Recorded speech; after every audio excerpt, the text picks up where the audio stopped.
Let's go back to Dr. Ratajczak. He was joining us, kind enough to stay with us through some of these reports. And Dr. Ratajczak, Chairman Bernanke, as you and I talked before the decision, at least right now, seeking to acknowledge signs of a strengthening economy. As we go forward, what's the Fed's role here? Well, I think the Fed is going to carefully monitor whether or not this growth continues. Basically, they know that there are still two areas of weakness. Housing is just now trying to bottom. And, of course, the state and local governments are still laying off people.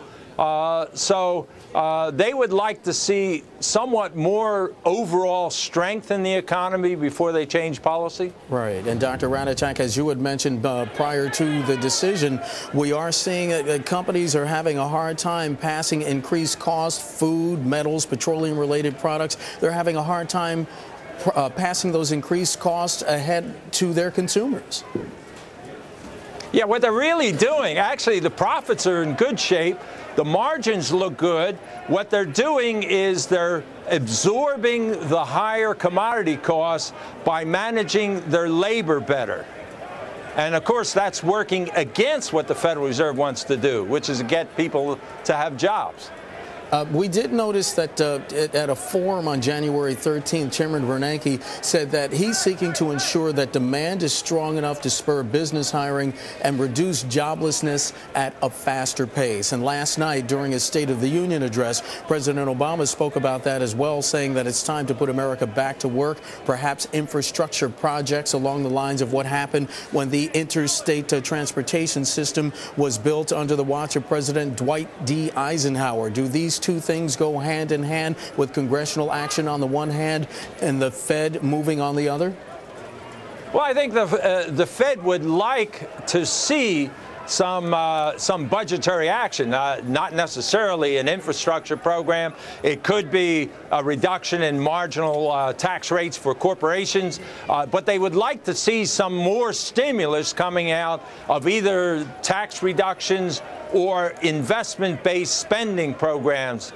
We do have bridges that need to be repaired and roads that need to be resurfaced and ports that need to be redredged. But at this point, that money perhaps may have to come from the private sector, because those who are opposed to increased spending or increased investment, as they call it, say that we just don't have the money at this time.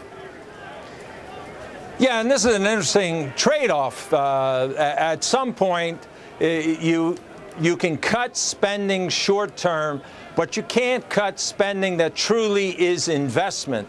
And if the bridges fall, then we've got problems. So we have to be ahead of what needs to be done to preserve the smooth functioning of our infrastructure. Dr. Ratajczak, in our last minute, as the Fed today, as we see no change, as our Lizzie O'Leary told us, what's the Fed's move going forward? What happens at the next FOMC meeting? Well, the next meeting is going to be, do we really need to continue quantitative easing? And there's no question they'll have enough votes for that. My guess is they will have some dissenters at that meeting. And then it'll be the longer term. What do we do after June? What is our next step after June? Do we sit on rates but do nothing about purchasing? Or do we start to think about raising rates? I thought that the outline of what investors think was actually pretty close to what I'm thinking, because I don't think they change rates this year. I think they change rates January of next year. All right, Dr. Donald Ratajczak, consultant for Morgan Keegan, joining us live. Dr. Ratajczak, thank you so much.